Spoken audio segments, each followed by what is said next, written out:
Alabama's got me so upset. Tennessee made me lose my rest. Segregation is the practice of restricting people to certain circumcised areas of residence or to separate facilities based on their race or social status. There have been many well-known instances of racial segregation throughout the course of history, but American segregation is arguably one of the most common examples. From 1964 to 67, there was fierce rioting in cities across the US, as African Americans found that the civil rights movement left them as poor as ever. Well, you know, Martin Luther King Jr. saw the failure. He said it himself. He said, look, the first part of the movement, relatively speaking, was a piece of cake. Because it was easy for America. Civil rights bill, doesn't cost much. Give people the right to vote, doesn't cost much. But now what we're doing, the second part of the movement, the part about economic equality and social injustice, oh, that's going to cost something. It's not about just letting us have access to the lunch counter. Martin Luther King Jr. said, what good is it to be able to go to a lunch counter but can't afford to buy the hamburger? Lord have mercy on the land of mine. We all gonna get it in due time. I don't belong here, I don't belong there. Though slavery had been abolished, through the 1900s stretching to the 1960s, African Americans still faced major segregation and discrimination in their everyday lives.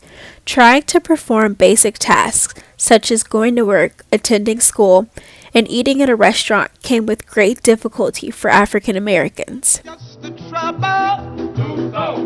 Washing the windows, too slow. Picking the cotton, too slow. We're just plain rotten, too slow. We're too damn lazy, too slow. Millions living in the land of the free found themselves trapped by the Jim Crow system, named after a vaudeville act that ridiculed black people. The key thing to grasp about the so-called Jim Crow laws is that they were really about enforcing the idea of racial inequality in everyday life. And so there were laws that explicitly governed things like where black people could sit in buses, whether they could stay in hotels, which hotels they could stay in, whether they could eat in the same places and so on. But also around them was a set of practices of everyday life which were not legally enforceable, but which reflected the very same ideas. So, for example, black people weren't supposed to look white people in the face in the street. I mean, if there was not enough space on the pavement, the black person was supposed to get off. Or in the end, if you looked in the wrong place, if you did what was once called reckless eyeballing, if a black man looked at a white woman in the wrong way, he could end up being lynched.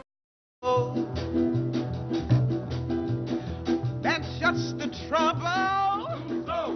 Desegregation, mass participation. Comparing the way of life during times of segregation to now results in the shocking realization that African Americans were prohibited from simply living the lives they deserved. They weren't free to unconditionally be who they wanted to be or love someone who didn't look the same as them.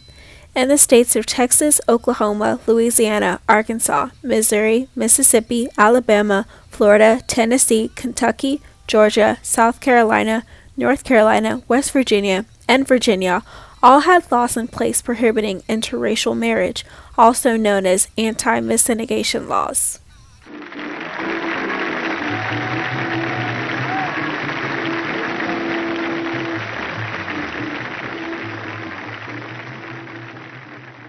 There are 190,000 colored people in this country. People say that the color bar is beginning to fade, but I wonder if it is. I think if we were honest with ourselves, that we'd admit it would be a bit of a shock if we were told that our sister or daughter was going to marry a colored man. With me here is Mr. Jackson from Jamaica, with his English wife Olive and their 3-year-old son John. An example of an extremely happy and successful mixed marriage.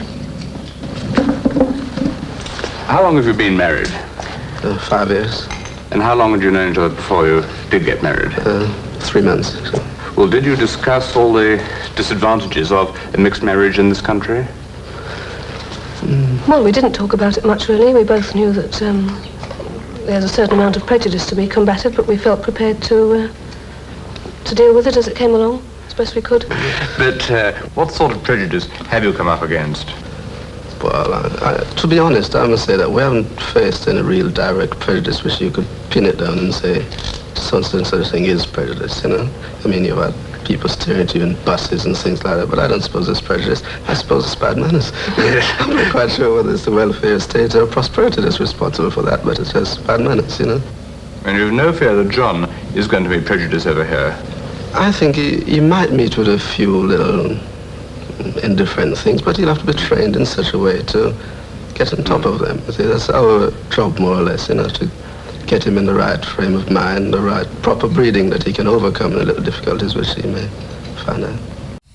It was up until 1967 that these laws were removed and American people were free to love outside of their race, and it all came down to Richard and Mildred Loving. I'll tell you, me and my people just about do. I've been there, so I know they keep on. The time was 2 a.m. on July 11, 1958, when a police officer barged in on Richard and Mildred Loving in their own home. The crime? Interracial marriage. According to the Racial Integrity Act 1924, which was a series of laws created to ensure that racial mixing of any kind did not take place. The couple was then arrested. While Richard spent one night in jail after being released on a $1,000 bond, Mildred was not allowed bond and was held in an isolated cell for 3 days while pregnant before being released into her father's care. In court, the couple pled guilty and were faced with the decision to leave Virginia or go to prison. Though they were able to avoid jail time, they were forced to leave their family, friends, and the lives they had known since they were children behind. Moving to Washington, D.C., they had nothing except for each other. But in the long run, that proved to be enough. You told me to wash and clean my ears and talk real fine, just like a lady, and you'd stop calling me Sister Sadie. But my country is full of lies. We all gonna die and die like flies. I don't trust nobody anymore. Over time, the longing for their country life back home became too much to bear. The Lovings returned to Virginia and did their best to never be seen with each other. But in 1964, Mildred had decided that enough was enough. So she wrote a letter to Attorney General Robert F. Kennedy, who directed her to the American Civil Liberties Union. From there, ACLU lawyers Bernard S. Cohen and Philip J. Hickerschlop took the case. They first attempted to get the judge to repeal the court order, but after waiting almost a year in response, they brought a class action suit to the U.S. District Court of the Eastern District of Virginia, which finally elicited a response from Judge Beisel. He stated, "Almighty God created the races, white, black, yellow, Malay, and red, and he placed them on separate continents. But for the interference with his arrangement, there would be no cause for such marriages. The fact that he separated the races shows that he did not intend for the races to mix." This prejudice-filled response provided the grounds for an appeal to the Virginia Supreme Court of Appeal, but that court upheld the original ruling. Though the Lovings didn't appear in court, Richard sent a letter to the judge that said, "Tell the court I love my wife, and it's just not fair that I can't live with her in Virginia." In result, the judges agreed with the unanimous vote that the interracial marriage laws were deemed unconstitutional. Finally, the laws had been lifted. It took nearly 10 years, but the Lovings were finally able to live their lives together in Virginia with their family and friends. Though interracial marriage had become legal, there were still many obstacles of segregation that people of color had to face.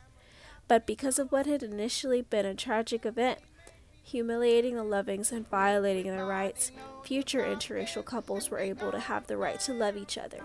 The Lovings changed history for the better. Without their lasting impact, America may not be what it is today.